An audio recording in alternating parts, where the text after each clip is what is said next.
The demons of chaos have encroached on Athel Loren, tainting the lands into an ashen waste with their diabolical chaos magic. The Wood Elves have come to defend their lands. Demons have deployed. Here we have Seekers of Slaanesh.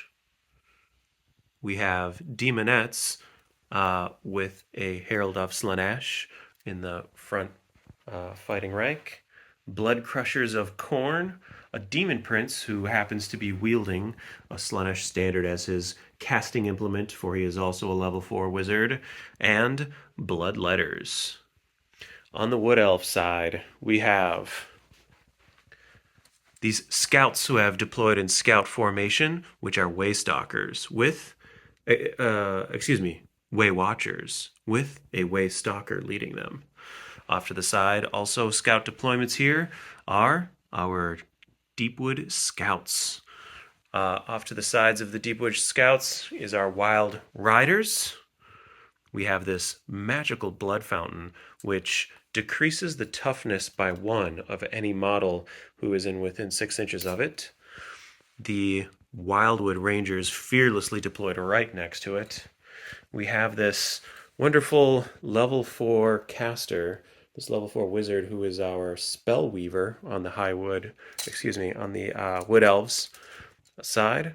And over here we have some skirmishing war dancers oddly deployed behind a small unit of Glade Guard, looking at the opponents in the distance. Here we have dangerous terrain hill forest. It's woodlands, it's a hill, it's dangerous terrain. Our demon prince has moved. He has cast a spell called Infernal Gateway in order to transport himself 12 inches forward. Bloodletters choose to follow their general into battle. They wheel and then move forward by marching a total of 10 inches. Our Blood Crushers of Khorne choose to march. They're able to march 14 inches up, bearing down on the elves in the distance. Seekers of Slaanesh, on their lithe mounts, march 18 inches forward. Kablamo. The demonettes on the back by their craggy hills choose to march, and they wheel and then go forward 10 inches.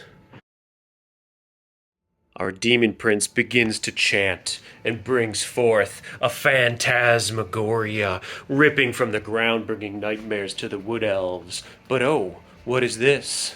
Our spellweaver turns and musters the green magics of the wood elves to dispel the phantasmagoria. The demon prince casts a vicious doombolt from the pages of dark magic. It is centered right here over our Wildwood Rangers, which goes off, striking 6 of the 10 models. All of them would have been just fine and gotten away, but 2 of them were actually wounded due to the fact that they were weakened by the blood fountain. If they hadn't been by the blood fountain, they would have survived. The spellweaver chants onto the magic winds and summons a plague of rust onto the armor of the Blood Crushers of Khorne. Their usually steadfast armor becomes weak and brittle. Wood elves have only one possible charge they could declare, and that is with the Wild Riders, who must, because they are frenzied. And the demon prince has placed himself exactly at the max end of their charge range, meaning they would have to roll very well. And they did. They actually rolled 18 total, or 9 plus 9, and they successfully charged the demon prince. The spellweaver then goes into a march, so that she's facing and has within her front arc the Glade Guard. She then casts, talking to the magic winds of the forests to open up a portal of bramble, transporting the Glade Guard out of harm's way as the Seekers and the Blood Crushers are bearing down.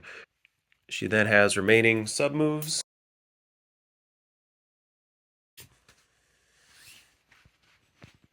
Meanwhile, the War Dancers, with the Seekers bearing down on them, try to prepare for the impending charge as well as possible by putting as much room as they can between themselves and the impending charge. Meanwhile, the Wildwood Rangers, no longer having to worry about the Demon Prince bearing down on them, they decide to march. And so they march up outside of the frontal arc of the impending Blood Crushers in order to set themselves up to be able to charge.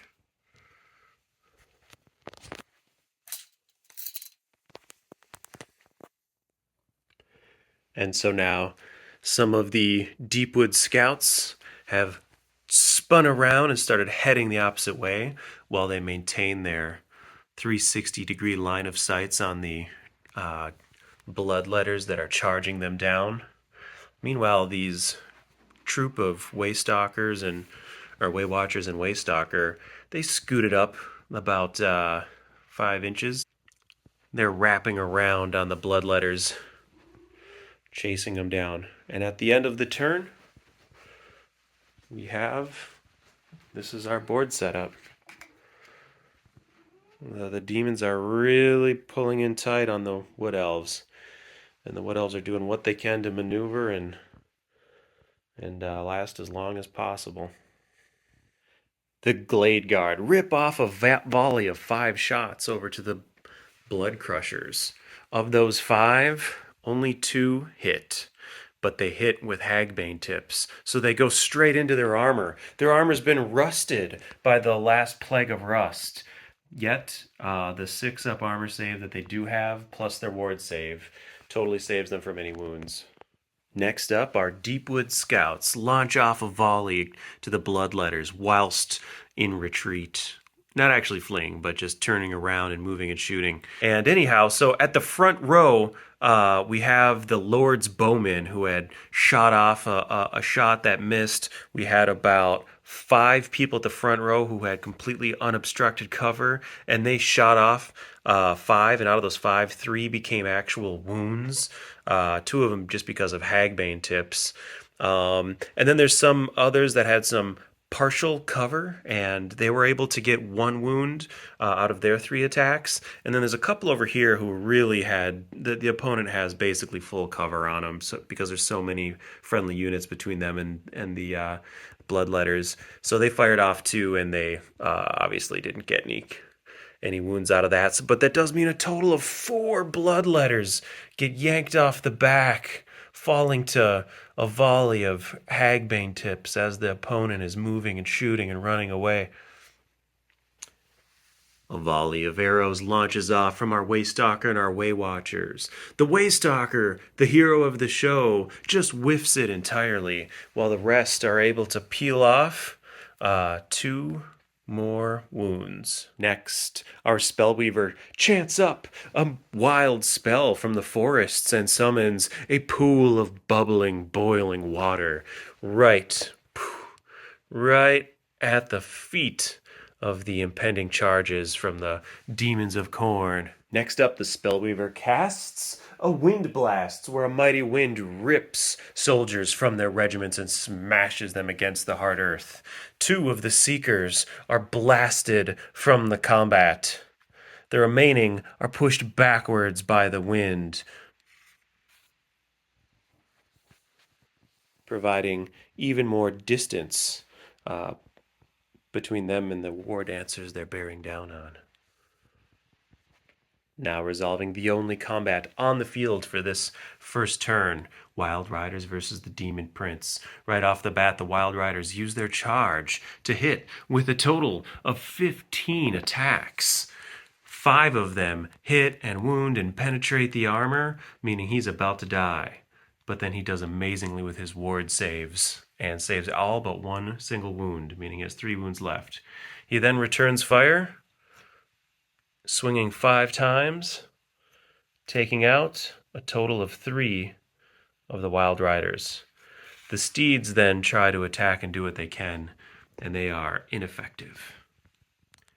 In complete awe at their losses, the Wild Riders use their high leadership to give ground a couple inches. The Demon Prince chooses not to pursue, and he instead makes a leadership test in order to attempt to reform. And that is very good. And he simply reforms in place, no longer interested in those Wild Riders, and begins to eyeball instead the flank of the Wildwood Rangers. And so concludes our first two turns, or I guess our top and bottom of the first turn of our wild game of Demons of Chaos versus the Wood Elves. You can see our war dancers are here cowering against the Seekers, but the Seekers have had their numbers thinned. Our Spellweaver hangs out with a thin rank of Glade Guard, preparing for a serious onslaught from Blood Crushers, but they'll have to go through a bubbling, roiling, boiling pool of water. Our Deepwood Scouts are over here fleeing while shooting from the Bloodletters, who are rapidly being thinned by the Waywatchers in the distance. And it looks like the one win that the demons really have going for them is it's about to be their turn, and they are seriously in trouble. These Wildwood Rangers are seriously in trouble. And there you have it. There's the board state. And so we move on to the Demons of Chaos turn. During their strategy phase, or actually at their start of turn, we resolve the elemental waters, d6 inches in a random direction, which has already been rolled, and they move directly at the Blood Crushers of Khorne. Pulling on the winds of dark magic, the Demon Prince begins to chant incomprehensible syllables, attempting to cast words of pain, a hex, onto the Wildwood Rangers. Unfortunately, he fails. And so the demons begin their charges. The first charge we resolve are the Seekers of Slaanesh. Blown to bits, down to only 3 models, they finally connect. They're able to roll amazingly and actually get in to close combat. The Seekers of Slaanesh are now lined up into combat with our War Dancers.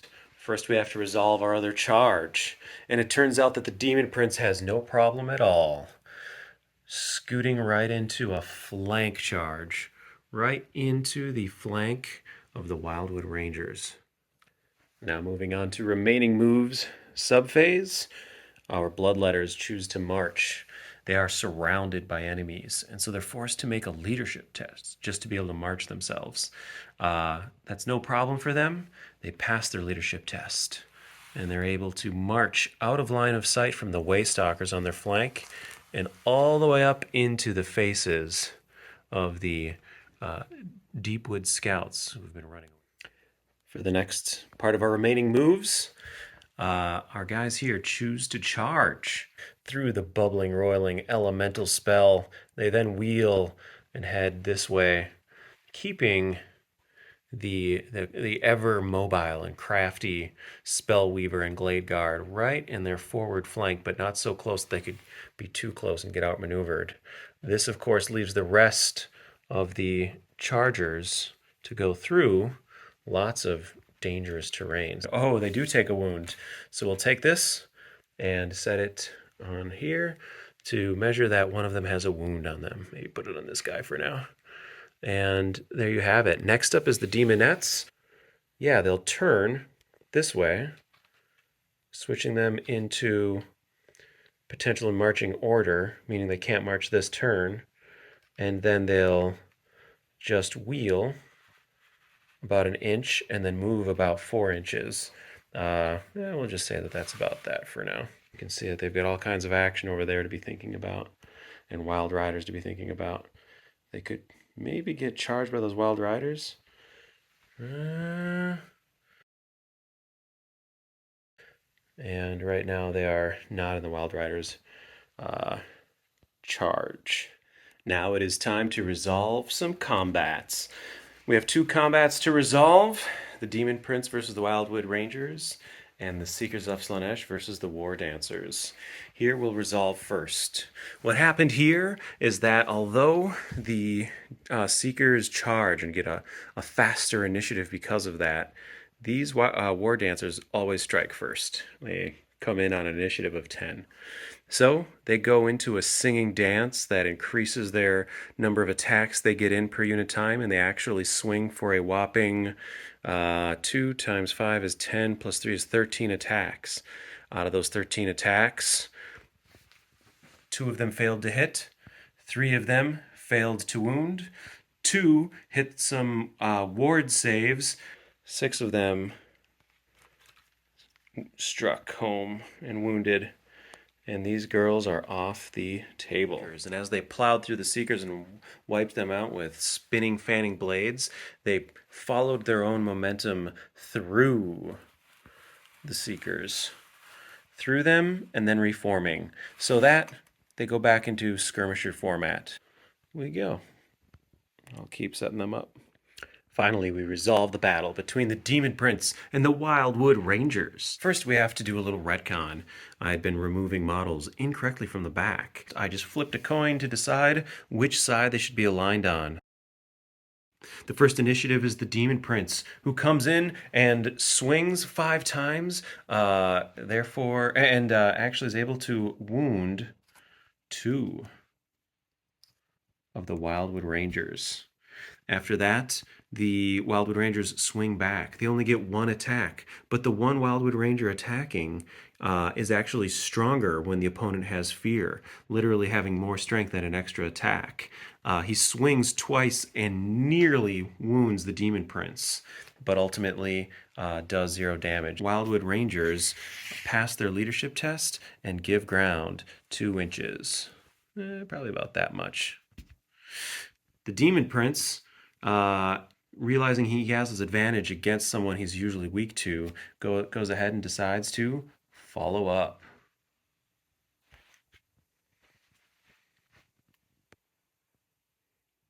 So concluding the turn for the Demons of Chaos, we move on to the Wood Elves' turn. And as they go into their strategy phase, their first sub-phase is to start the turn. Elemental Vortex moves 3 inches.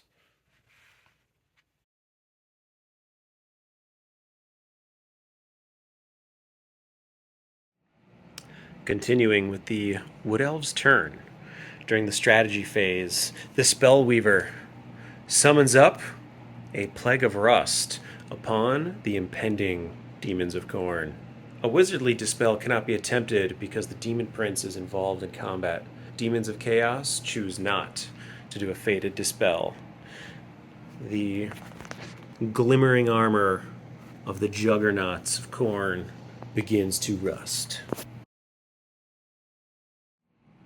Our war dancers have skirmished their way up towards the hills so that they've got a good look at the flank of the blood crushers of Khorne.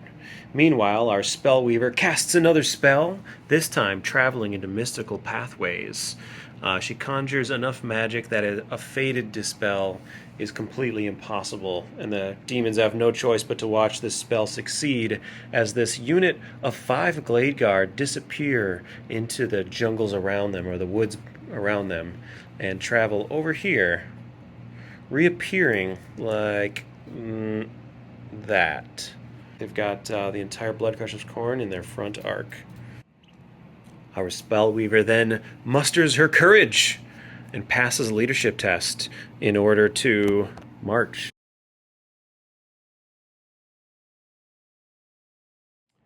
I just realized I made a mistake, and I need to retcon. Our Spellweaver did not have the Glade Guard in her front arc in order to send them through the mystical pathway. So she would have had to have moved first.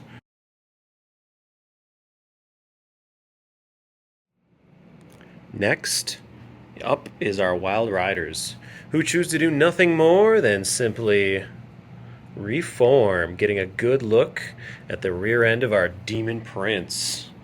Not looking great for him. We'll see how they fare in the combat phase. Meanwhile, our Waystalker And Way Watchers, they turn a bit, move a few inches, and go up inside of our Dark Rune.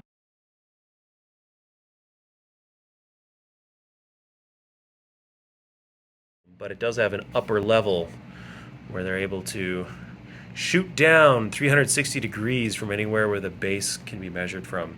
So they have a pretty nice field of view, 32-inch Azray longbow. They can shoot at a couple targets. Meanwhile, over here, we see the musician of the Deepwood Scouts really show his value, because these guys just got done marching, but they started their march right within the sight of some terrifying enemies. And so they performed a leadership test and nearly failed. But the musician gives them +1 to march within the range of those enemies. So they turn their facing a little bit and start putting a little distance between themselves and the blood letters, and making their way towards a little more action over here. Next up, our Glade Guard in the shooting phase launch off 5 shots at the Blood Crushers of Khorne. Of the 5, 3 of them trigger Hagbane tips and go straight to potentially wounding them. And with their Plague of Rust, none of their armor helps them. However, they are saved by their ward save on all 3 of those potential wounds. Next up, as the Deepwood Scouts are moving and shooting, they launch off a total of 11 attacks at the Bloodletters. And one of those 11 attacks are from the Lord's Bowman, who has a 5 ballistic skill instead of just 4. Of those 11 attacks, thanks to Hagbane tips, 2 of them are actually able to hit and wound right into the armor and wards. If it wasn't for Hagbane tips, they apparently wouldn't have gotten anything through to armor. But then the demons are able to save 1 on armor and 1 on ward save. The Bloodletters are just fine. Shooting from the Dark Rune is the Waystalker and his Waywatchers. However, they're only able to get 5 models to shoot from up here instead of all 6. And so, with their 5 shots, the Waystalker tries to pick out the, what's he called? The Blood Reaper, the champion of the unit. He fails, he misses entirely. However, the other 4 shooting Waywatchers are able to pick off 1 demon on the side. There we go.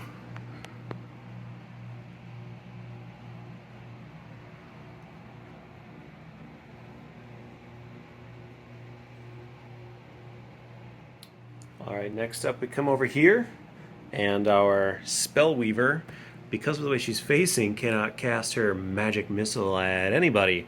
She can, however, recast her magical vortex. So she recasts this guy entirely, and now the nature's boiling water bath pops up directly in front of the Blood Crushers of Khorne. Finally, we resolve this combat between the Wildwood Rangers, hardened by the most dark and dangerous portions of Athel and they are prepared. They're the best bred wood elves for this exact sort of combat.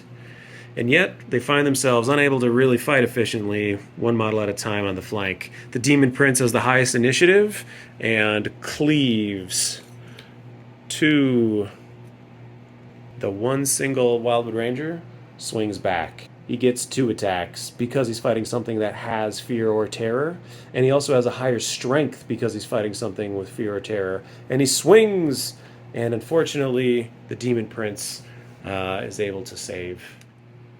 As the combat resolution is resolved, our Wildwood Rangers give ground 2 inches. Our Demon Prince chooses not to pursue. Instead, he will reform and prepare for his next big adventure. And so concludes the turn for the Wood Elves. Here's the board state after that turn. War Dancers, Blood Crushers of Khorne, Demonettes on their way to march over that way. We've got the Wildwood Rangers, who have just gotten absolutely shellacked by the Demon Prince. And the Demon Prince is on his way to the Wild Riders. These Glade Guard are over here by the Blood Fountain. Deepwood Scouts are eyeballing the Bloodletters. And the Waystalker with his Waywatchers are all and housed inside the dark runes. So to start off, we have to resolve at the start of turn our summoned elemental spirit, which moves a random 3 inches. This has all been rolled off camera, right? So this thing rolls over everybody and pops out the other side right here. It then does a bunch of damage. It does 5 strength 4 hits, which actually kills this blood crusher. And does 1 wound of damage to another one. Now we move on to the rest of the strategy phase. The Demons of Chaos did attempt to cast Word of Pain. Our Demon Prince attempted to cast that onto the Wild Riders, but he did not get his casting value. It's time to declare some charges. First up, the obvious charge. And the Blood Letters, although this is almost a definitely bad idea, they are going to declare a charge. They've been traipsing around this field getting shot to pieces, so they're giving it a shot. Those are our only charges. Our Demon Prince begins his charge, but the Wild Riders respond by fleeing. So that's as close as he gets. Wild Riders are out of there. Over here we resolve the charging Bloodletters. So they choose to stand and shoot. Now they have Hagbane tips. So if out of these 11 shots they can just roll 3 6s, this unit disappears. They'll get some ward saves, but that's it. But that doesn't happen. They shoot terribly. Only one gets through hitting and wounding, and then these guys save on ward saves. And then they also make their charge roll. So, inward we go. Kablamo. All right, our Demons of Khorne, our Bloodletters, are now in nice melee contact with a bunch of bunched up skirmishing Deepwood Scouts. Very cool. Over here, we have some marching order demonettes. I didn't turn them all to face. I only turned the one unit, or the one character at the front to kind of show they're facing this way. So now that they're in marching order, they go ahead and march, triple their movement speed. I already pre-measured. Should be right about there. Triple their movement speed. They go 15 inches, hoping to scare these Waywatchers out of their position of archery where they can hit pretty much everything on the field. The Blood Crushers of Khorne begin their movement on the dangerous terrain. And so they take their dangerous terrain test and they fail it. This guy only had 1 wound left and he is off the frickin' battlefield. He then passes his leadership test in order to march. So there we go. He marches all the way up here. He might be all alone, but he can take down 5 Glade Guards. Time for the magic phase for the Demons of Chaos. The Demon Prince musters up his magic in order to hit the Wild Riders with a Doom Bolt, but he miscasts and barely controls his power, which means that it's easy for the Fated Dispel from the Wood Elves to dispel it, and it doesn't go off at all. Furthermore, having barely controlled that power, the Demon Prince cannot cast again for the rest of the magic phase. Alrighty. Time to resolve this combat where our Bloodletters charged from a pretty good distance and got a big initiative boost thanks to that. So they swing first, and they actually destroy 3 Deepwood Scouts. Deepwood Scouts swing back, and with their armor bane, they're actually able to get through one of these demons, leaving him with only a ward save, which he fails, and the rest are all misses. So we're left like this, but the Deepwood Scouts do have a standard bearer, which improves their combat results a little bit. And unfortunately, the demons, not only do they have the greater number of inflicted wounds, they also have close order. Our Deepwood Scouts fail, and I've already done their break test. They not give ground, but fall back in good order.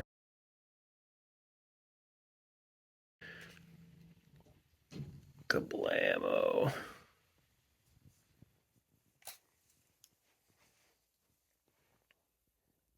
So concludes the demon's turn, and you can see they did some good things. Able to start closing in on these Glade Guard finally. They lost a Bloodletter, but able to finally score a couple kills here. Um, Demonettes are finally getting somewhere where they could maybe be in some kind of combat. Demon Prince is chasing people away. They did some things.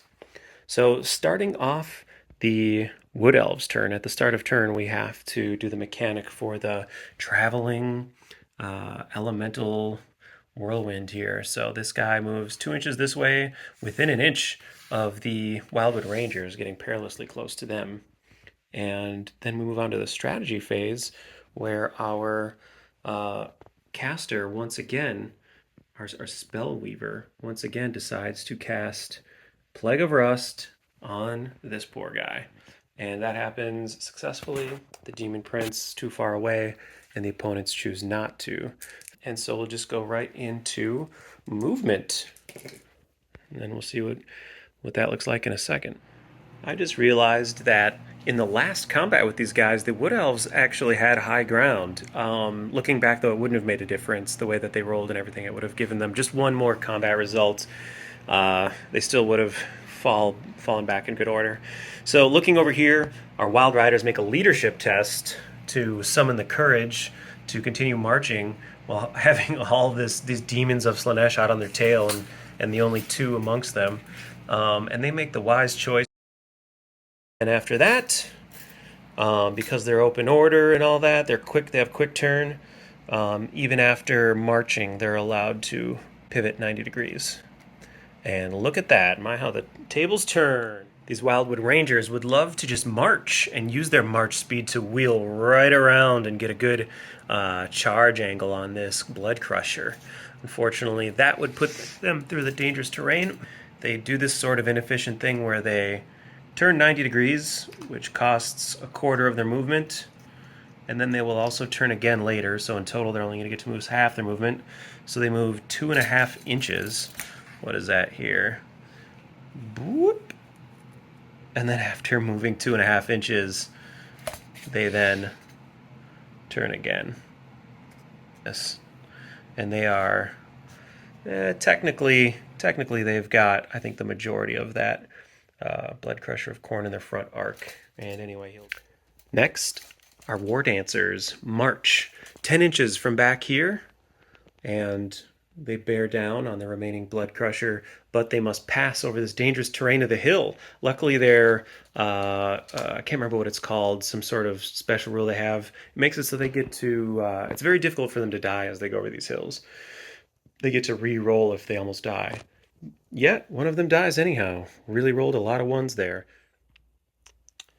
Our Spellweaver, who was over here just a second ago, she tried to cast Travel Mystical Pathway, but she failed. So then she marched over here. We then concluded the movement phase. We go into the shooting phase, and she shoots. She scores. No, she casts Wind Blast, which hits this guy very hard. It's not dispelled. It hits for 5 strength, 5 hits. He's got rusted armor, and on top of that, Wind Blast has armor penetration 1. So he gets no armor saves despite normally having 4 up armor saves, and his ward saves fail. So he is Wind Blasted out of here. All right, the only shooting to do on the Wood Elves' turn, actually, aside from the magic that just happened, is these Way Watchers and Way Stalkers who are nestled up in this dark rune. They do all kinds of shooting onto this Demonette army, and this Demonette army is loaded up with special characters. There's a whole command group, musician, champion they call it, and also a Demon Herald of Slaanesh. And so everybody misses up here pretty horribly, except for one sweet sequence of rolls from our Waystalker, who, using his Hawkeye Archer rule, is able to snipe out the champion. So this unit, oh, she's headless now. That sucks. This unit no longer has a champion. All right, we resolve this combat. The Bloodletters swing, and they do destroy one Deepwood Scout. Deepwood Scouts who swing back, and they actually scored 2 wounds, but since I made a mistake on last combat, and they got a wound that they weren't supposed to because I accidentally gave them Armor Bane, the Armor Bane is on their bow and arrow, not on their melee weapons. So instead of giving them 2 wounds, I only gave them 1, but then the demons lose combat resolution due to the musician who's a tiebreaker here. This musician right here breaks the tie and says we win this combat. So the demons, they don't ever run and flee. They have demonic instability. And they fail that roll badly. And they all pop and disappear into the oblivion, sucked back into the aether from whence they came. Back to the brass citadel. But as we move on to the demon's turn, we find that they only have these 2 units left. They really got their asses kicked. The Wood Elves still have the Spellweaver, the War Dancers, Wildwood Rangers, some Glade Guard, Deepwood Scouts, Waystalker with Way Watchers, and a little bit of Wild Riders. It is technically the Demon's turn. They deserve to go again and see what they can get done, but I'm just going to call it here. I think the Demons are going to concede. If we were to add up some victory points right now, it would be pretty overwhelming. So I'm not even going to do the math. I think we're going to call it a resounding Wood Elf victory. Yeah, way to go, Wood Elves.